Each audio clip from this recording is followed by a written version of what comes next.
말씀의 제목은 이제 이 세대에 표적을 주지 아니하리라, 이런 말씀입니다. 오늘 말씀은 우리가 잘 아는 이제 칠병이어 사건입니다. 마태복음 15장에도 나오는 그 이제 칠병이어 사건인데, 그 사건 중간에 또 이제 바리새인들과 이제 잠깐 또 이렇게 논쟁이 있으셨습니다. 오늘 본문도 약간 옴니버스 스타일로, 그죠? 그 스토리 중에 하나가 이제 끼어들어 있습니다. 그런데 또 같은 맥락으로 또 우리가 이해가 될 수가 있습니다. 오늘 말씀이 이제 이 세대에 표적을 주지 아니하리라, 예수님이 하신 말씀이죠. 표적이라는 것이 이제 사인이잖아요. 사인. 쉽게 얘기하면 이제 이정표 같은 거잖아요. 이정표. 지금 어디까지 왔다. 우리가 고속도로 가면 우리가 부산을 가든 뭐 광주를 가든 내려갈 때 중간에 여기는 대전 하면 우리가 대전까지 왔구나, 이런 사인을 보여주는 그런 표적입니다. 그런데 예수님이 이제 더 이상 안 보여주겠다고 하신 거예요. 그러니까 예수님은 우리에게 표적을 보여주기 원하시지만 왜 보여주지 않겠다고 말씀하셨냐면 보여줘봐야 소용이 없으니까. 그러니까 표적을 주시는 분은 하나님이시죠. 그래서 하나님이 표적을 보여주시는 거예요. 왜냐하면 표적은 사람이 할 수 없는 것이기 때문에.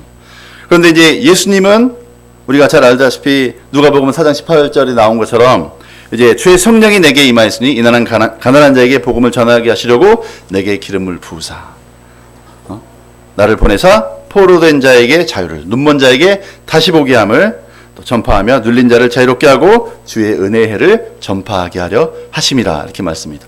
예수님은 하나님의 아들이셨지만 30세까지 기름 부음이 없이 사시다가 이제 기름 부음을 받으시고 그 기름 부음을 통해서 그 성령의 능력을 덧입고 이제 하나님의 능력을 덧입고 그때부터 이제 사인을 보내시기 시작하셨잖아요. 그 첫 번째 사인이 우리가 잘 아는 요한복음 2장에 나온 가나 혼인잔치 첫 표적.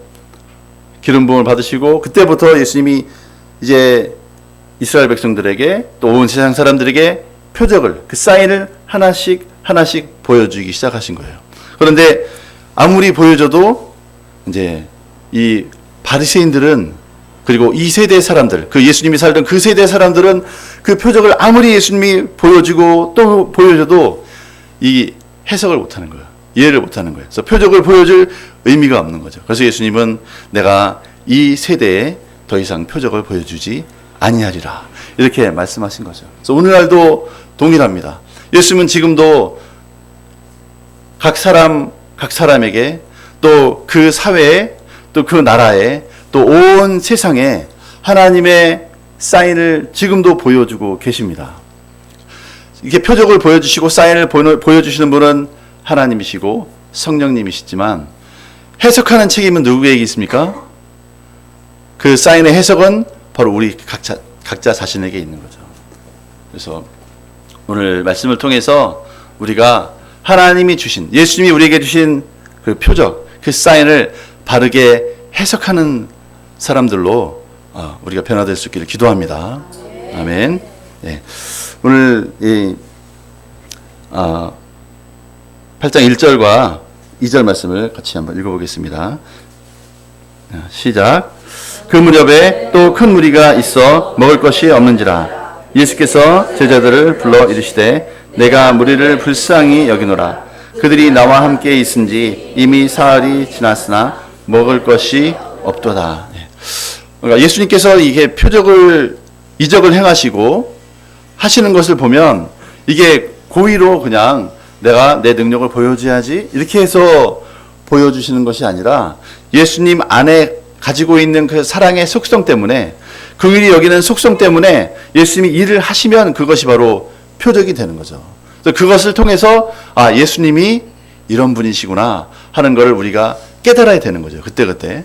근데 이 예수님을 따라다니는 제자조차도 오늘 본문에 보면 제자들조차도 예수님이 보여주시는 그 표적에 대해서 제대로 깨달음과 이해가 부족했습니다. 그래서 예수님이 계속 그것을 이제는 이제 책망하시죠. 그전에는 가만히 계시다가 이제는 깨달을 때가 됐는데 왜 못 깨닫느냐 하시고 이제 책망도 하십니다. 그래서 오늘 예수님께서 무리들을 가르치셨는데 벌써 사흘 동안 무리가 계속 모여들기 시작하더니 이제 정말 남자만 4천이 되는 그런 큰 무리가 되었습니다. 그리고 이제 3일이 지났는데도 사람들은 갈 생각을 안 하는 거죠.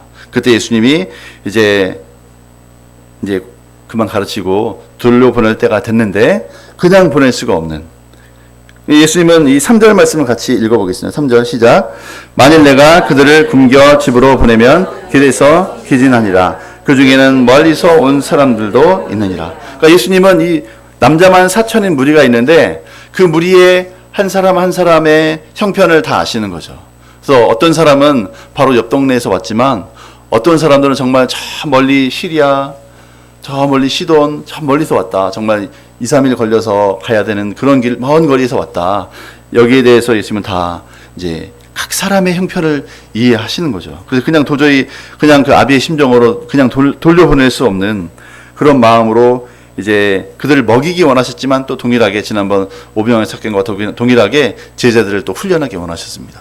그들을 믿음으로 도전하셨습니다. 4절 말씀도 4절 5절 같이 읽겠습니다. 시작. 제자들이 대답하되 이 땅 광야 어디서 떡을 얻어 이 사람들로 배부르게 할 수 있으리까? 예수께서 물으시되 너희에게 떡 몇 개나 있느냐? 이르되 7으로소이다 하거늘. 네. 그 오병이어 사건 때도 그렇게 했지만 또 동일하게 또 현실을 바라보는 거죠. 우리에게 어디 떡이 있어서 이 사람들을, 이 남자만 5천 명이 되는 무리들을 먹일 수 있겠습니까? 이렇게 예수님께 또 반문을 하고 있습니다. 그때 예수님은 동일하게 너에게 있는 것을 좀 찾아봐라. 동일하게 또 교육을 시키신 거죠. 그때 떡 몇 개와 물고기, 뒤에 보면 두어 마리. 원어로 보면 두 마리란 뜻이 아니라 소량이란 뜻입니다. 소량. 떡 몇 개와 물고기 소량이 있었던 거예요. 그래서 그것을 예수님은 다시 제자들에게 또 축사하셨다고 했습니다. 여기서 이제 6절을 보면 6절도 같이 읽어보겠습니다. 시작.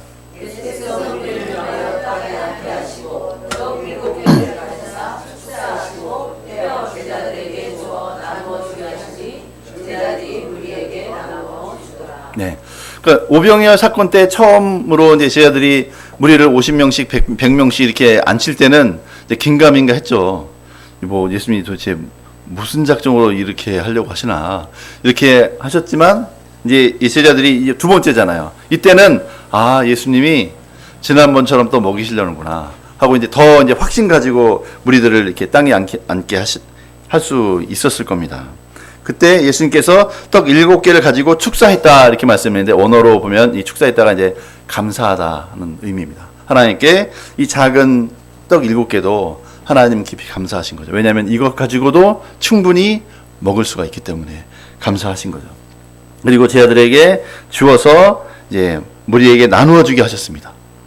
그렇죠? 그래서 이제 이 결론적으로 8절 9절을 같이 읽겠습니다. 시작.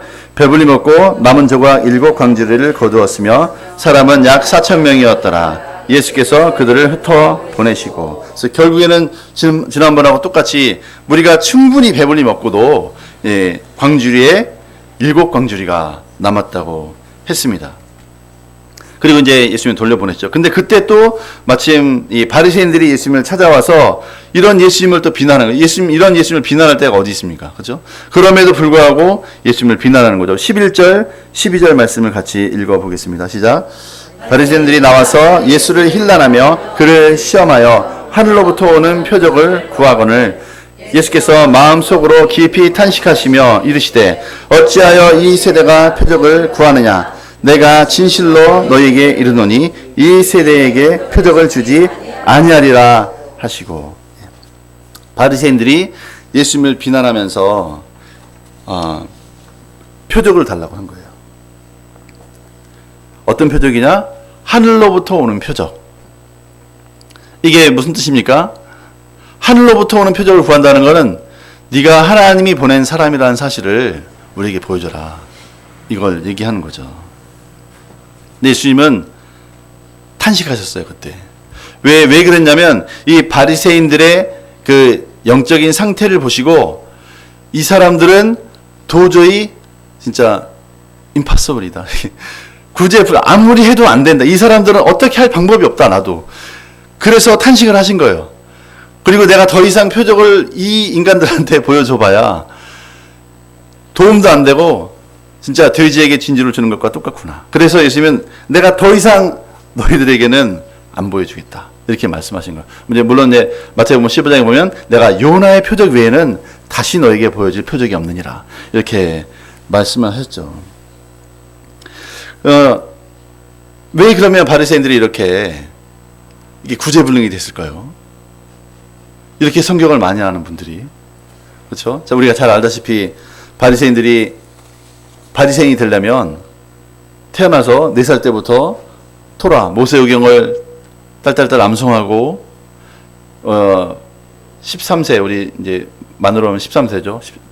그날을 하면 14세. 그 성인식을 할 때까지 토라를 다 암송하잖아요. 토라를 다 암송해야 성인이 되잖아요. 바미츠바를 통해서 성인식을 하는데, 그래서 그렇게 된 사람들이 이제 그 예시바라는 유대인 학교 계속, 그 사람들은 일반 학교도 안 가잖아요. 어렸을 때부터 4살 때부터 하루 종일 성경 읽고 연구하는 게 이 사람들의 일입니다. 그죠? 그런 사람들이 어떻게 이렇게 모를 수가 있을까요? 참 신기하죠. 네, 놀라운 일입니다.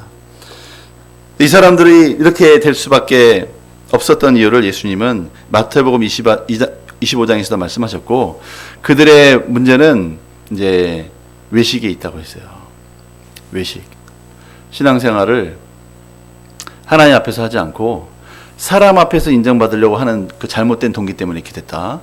그것이 첫 번째고, 또 두 번째는 이들이 하나님의 말씀보다 사람의 가르침을 더 중하게 여긴 거예요. 전통과 사람의 가르침. 그래서 유대인들에게는 큰 두 가지 이제 가르침이 있습니다. 탈무드라는 게 있고 또 미드라시라는 게 있어요. 그래서 미드라시는 이제 이스라엘 백성이 바빌론 포로로 끌려가면서 성전이 파괴되고, 그때부터 이제 회당 중심의 시나고그를 하잖아요. 그 회당 중심의 신앙생활을 하면서 그 제사장의 후예들, 또 이런 바리새인들이 성경을 드라시, 이게 이제 다라스라는 히브리어인데 이게 해석이란 뜻입니다. 미하면 이게 from이란 뜻이에요. 미드라시, 해석으로부터, 그런 의미인데, 그래서 이게 이제 성경을 해석하고 한 그 사람들의 가르침, 그죠?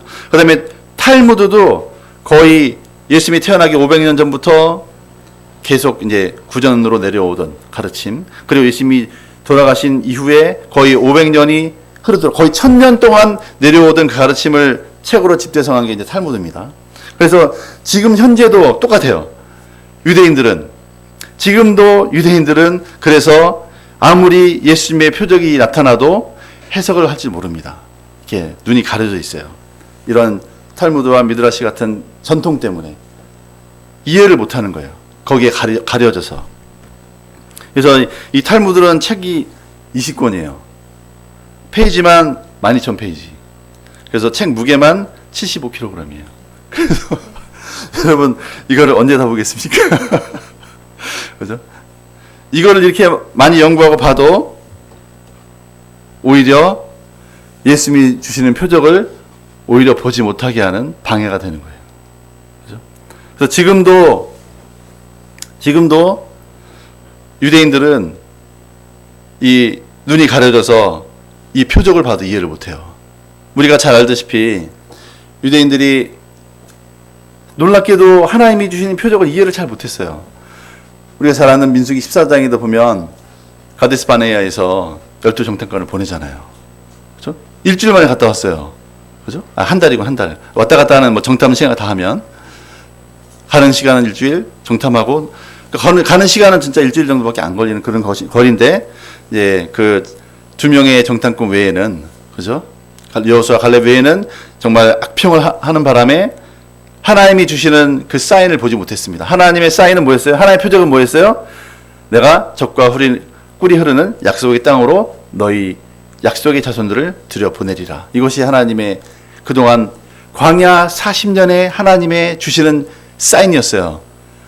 그래서 민수기 8장에 신명기 8장에 나오지만 하나님이 너희가 내 조상이 알지 못하는 만나를 먹게 하고 메추라기를 먹게 한 것은 오직 너의 마음을 낮춰서 하나님의 입에서 나오는 모든 말씀으로 사는 줄을 너희로 알게 하렴이라.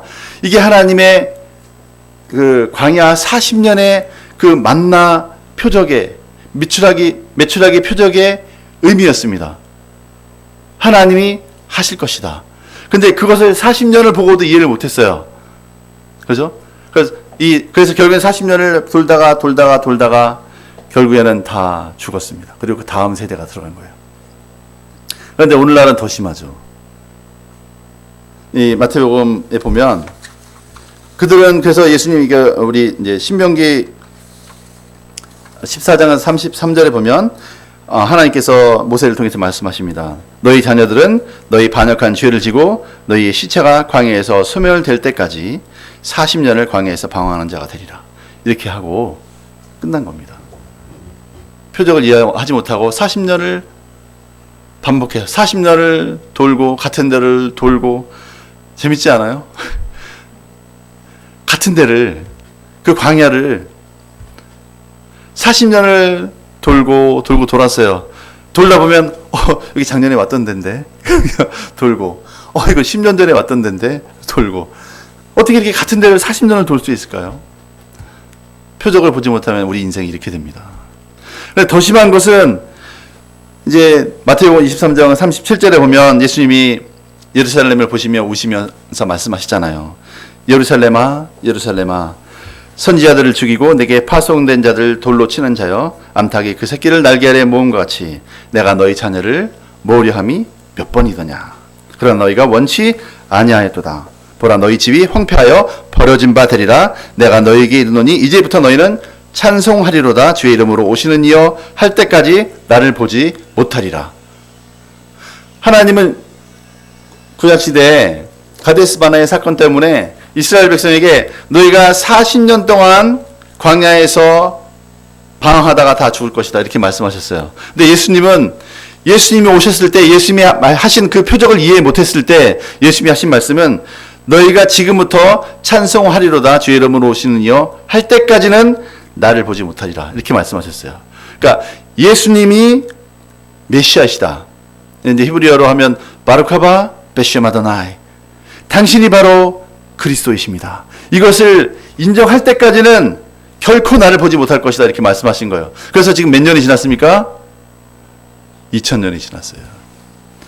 구약시대에 그들은 그 표적을 이해 못했을 때 40년을 방황했는데 예수님이 주신 표적을 이해 못했을 때 그들은 이제 2000년을 방황하는 거예요. 언제까지? 마지막 때까지. 마지막 하나님이 로마서 11장, 10장, 9장, 10장, 11절에 나오는 것처럼 그리하여 온 이스라엘이 구원을 얻으리라. 콜 이스라엘 이바샤 할 때까지 그때까지 유대인들은 방황하는 거예요. 이것이 하나님의 이제 결국에는 왜 이런 일이 일어났습니까? 표적을 이해하지 못했을 때. 예수님이 너희에게 이 세대에게 내가 표적을 주지 아니하리라. 이 말씀은 지금도 이루어지고 있는 거예요.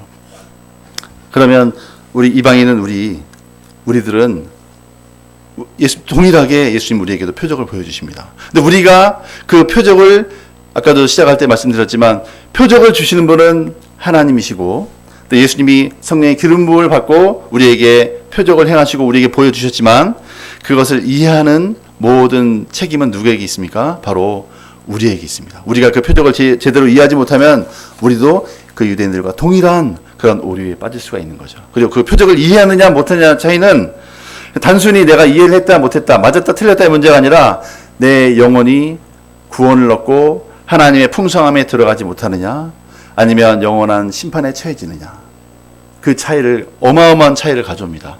그래서 저와 여러분이 정말 이 표적을 이해하는 저와 여러분 될 수 있기를 기도합니다. 아멘. 네.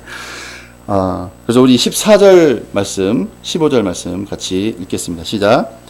제자들이 떡 가져오기를 잊었음에 배에 떡 한 개밖에 그들에게 없더라. 예수께서 경고하여 이르시되 삼과 바리새인의 누룩과 헤롯의 누룩을 주의하라 하시니. 네, 이 배를 타고 건너편으로 가시다가 예수님께서 이제 말씀을 하신 거죠. 바리새인의 누룩과 헤롯의 누룩을 주의하라 이렇게 말씀하셨습니다. 그때 마침 제 아들이 떡 안 가져왔네 이렇게 생각하고 있던 차에 예수님이 누룩 이렇게 얘기하시니까 서로 우리가 떡을 안 가져왔다고 예수님이 뭐라고 하셨나 보다. 우리가 환경 오염을 시켰나? 그래서 이제 서로 얘기하고 있을 때 예수님이 좀 이렇게 화를 내셨어요. 영적인 이제 화를 왜냐면 이렇게 기분 상한 게 아니라 그들을 교육하기 위해서 이렇게 화를 내신 거죠. 17절, 18절을 같이 읽겠습니다. 시작. 예수께서 아시고 이르시되 너희가 어찌 떡이 없으므로 수군거리느냐 아직도 알지 못하며 깨닫지 못하느냐 너희 마음이 둔하냐 너희가 눈이 있어도 듣지 못하며 귀가 있어도 듣지 못하느냐 또 기억하지 못하느냐. 예수님께서 이제 책망하시는 거죠. 왜 수군거리느냐? 아직도 알지 못하느냐? 아직도 깨닫지 못하느냐? 마음이 이렇게 둔하냐? 이렇게 심한 표현을 하셨어요. 이게 마음이 둔하냐? 이게 뭐예요? 왜 이렇게 멍청하냐? 이렇게 말씀하신 거죠. 심하게. 야, 눈이 없냐? 이게 말씀이잖아. 눈이 있어도 보지 못하냐? 눈이 없냐? 귀가 없냐? 내가 가르치는 말을 내가 못 들었냐? 기억도 못하냐? 바로 얼마 전에 얘기했는데 이렇게 책망을 하셨습니다. 제자들이기 때문에 책망하신 거죠. 제자로 키워야 되니까. 그죠? 믿음이 돌아가도록 책망을 하신 것입니다. 그래서 이제 그 바리새인의 누룩과 예수님이 생각하실 때 바로 전에 바리새인들이 이런 일을 했잖아요. 예수님을 힐난하고 그때 예수님이 화가 나셔서 내가 다시는 이 세대의 표적을 보여주지 아니하리라 이렇게 말씀하셨는데 예수님도 이제 이 바리새인들의 이런 누룩이 제자들에게 갈까 염려가 되시는 거죠. 그래서 제자들에게 주의를 시키는 거예요. 그래서 누룩이라는 것은 바로 이제 마태복음 15장에 보면 뭐라고 예수님이 말씀하셨습니까? 누룩은 바로 가르침이라고 말씀하셨어요. 그들의 가르침. 아까 얘기했던 그런 전통, 사람의 전통, 그런 것들을 말하는 거죠. 그래서 바리새인들의 가르침은 아까도 처음에 말씀드렸지만 바리새인들의 가르침의 오류의 첫 번째는 위선이었습니다. 하나님 앞에서 하는 신앙생활을 가르친 것이 아니라 어떻게 하면 사람 앞에서 내가 신앙생활을 잘하고 있는 것처럼 보일 수 있는가에 대해서 초점이 맞춰진 가르침이에요. 그러면 이 제자들의 영적인 생명은 끝나는 거죠. 그래서 그 바리새인의 가르침에 대해서 이제 주의하도록, 그렇죠? 예, 우리 요즘 현대에서 뭐 종교의 영 이렇게도 이제 표현을 많이 하더라고요. 그런 것들 생명이 아닌, 그렇죠? 생명이 아닌 율법적인 위선적인 그런 가르침을 말하는 거고, 여기서 또 헤롯의 누룩이라는 것은 세속적인 가르침을 말하는 거예요. 이 세속적인 가르침이 기독교 안에 들어옵니다. 그죠? 근데 이것은 우연히 들어오는 것이 아니죠. 이것은 전략적으로 들어와요. 마귀의 계략으로 인해서 전략적으로 들어옵니다. 기독교 안에. 그렇죠?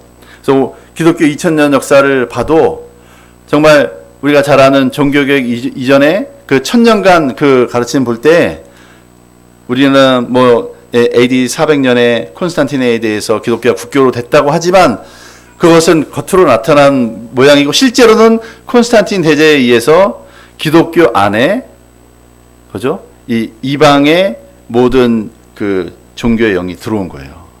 그래서 기독교가 AD 400년부터 종교가 될 때까지 완전히 암흑의 시대가 된 거죠. 이 전략적으로 들어온 거예요. 전략적으로. 현대도 마찬가지. 현재도 뭐 우리가 잘 아는 WCC라든지 이런 것들은 전략적으로 만들어진 겁니다. WCC는 어디서 만들어졌냐면 러시아 구소련에 의해서 만들어진 거예요. 그죠? 그래서 그 사람들을 가짜 종교단체를 만들어서 이제 그 유럽의 교회들과 연합하게 만들고 그러면서 거기에 타고 들어오는 거예요. 그러면서 그 가짜 목사들을 세우고 들어오죠. 그래서 우리나라도 마찬가지고 우리나라에도 교회 안에 이런 사람들. 그래서 최근 벌어진 총신대 사건도 말이 안 되는 거잖아요. 신학교 교수가 동성애가 어떤 점에서 문제가 있고 성경적으로 죄인가에 대해서 가르쳤더니 그 교수를 보직 해임시켜 잘라버렸어요. 이게 말이 됩니까? 그죠? 이런 세태까지 오는 거예요. 그것은 우연히 들어온 것이 아니라 전략적으로 기독교를 이제 해체하려는 정치 공작에 의해서 이런 일이 들어온 겁니다. 지금 현재 우리나라도 이런 상태에 들어와 있고, 그 당시에도 예수님 당시에도 마찬가지인 거예요. 예수님 당시에도 헤롯이라든지 그런 사람들은 이런 기독교 하나님의 세력에 대해서 이제 와해시키려는 공작을 수도 없이 하는 거죠. 마찬가지. 그래서 그런 가르침들에 대해서 제자들이 주의하도록 이렇게 주의를 주신 겁니다.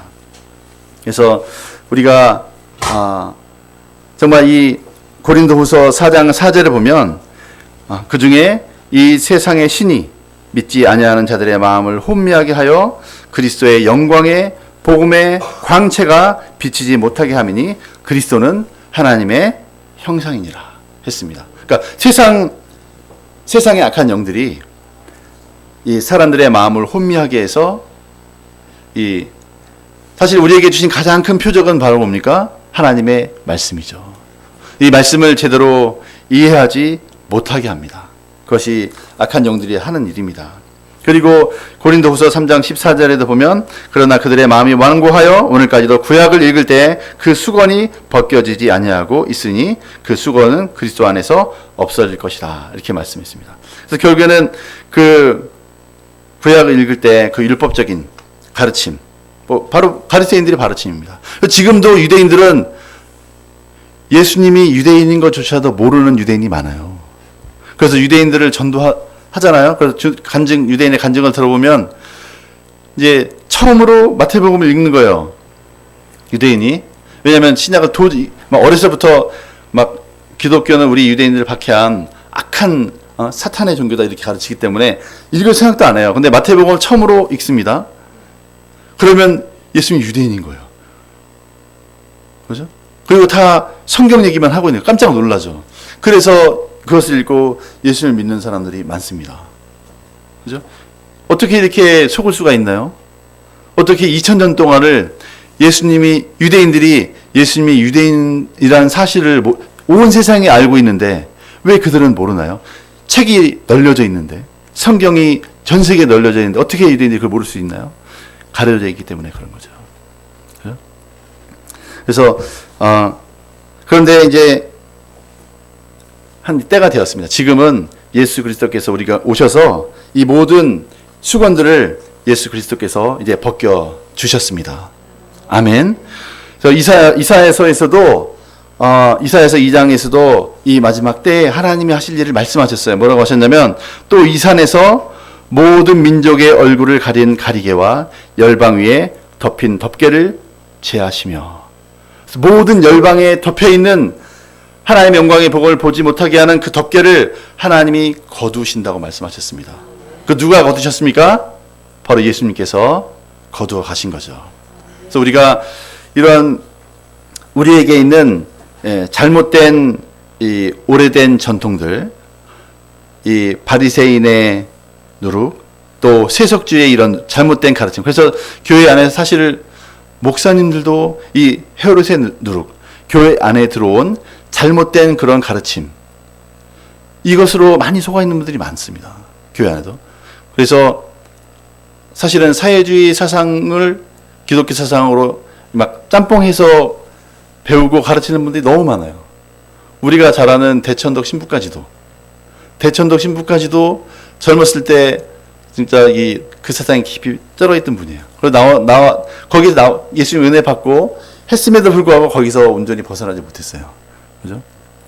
그래서 1930년대, 40년대 미국에도 이런 광풍이 불었었어요. 1930년대, 40년대도 수많은 목사들이 공산주의자가 됐어요. 이해를 못하고. 그죠? 근데 오늘날 우리나라에도 그런 일들이 지금 벌어지고 있습니다. 거의 이제 70년, 80년 지난 이후에 이런 일들이 지금 우리나라에서 벌어지고 있는 거예요. 때늦게.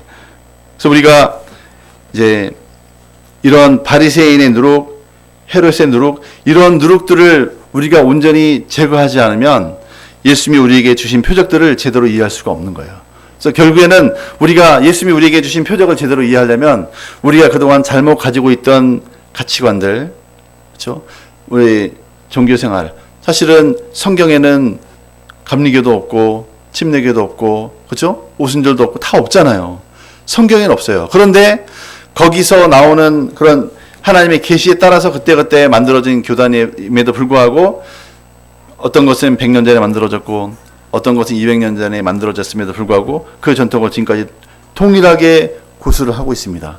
예배 순서까지도 동일하게 고수를 하고 있어요. 하지만 계시는 계속 발전되고 하나님은 더 많은 표적을 우리에게 보여주고 계십니다. 지금도 놀라운 표적들을 하나님 우리에게 성령을 통해서 보여주고 계십니다. 아멘. 그래서 우리가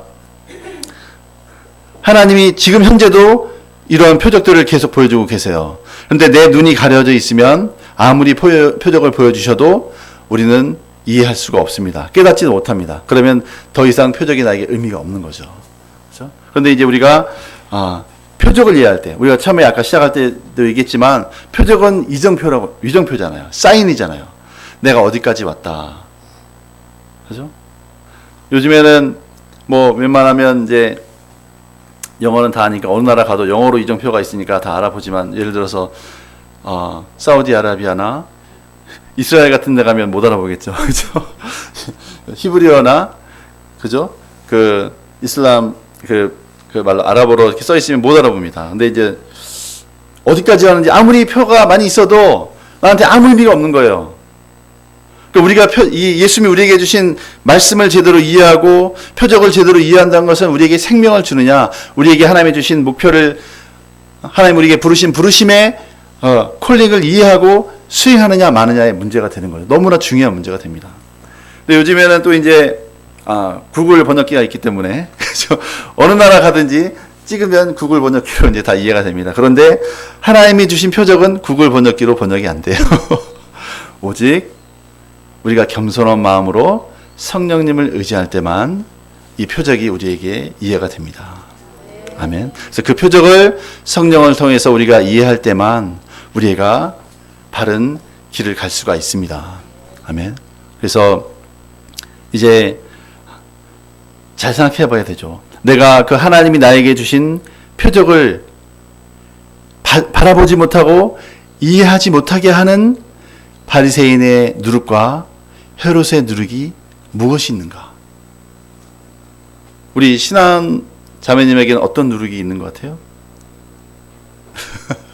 각 사람에게는 이런 누룩들이 있습니다. 네. 이런 누룩들을 제하실 수 있기를 기도합니다.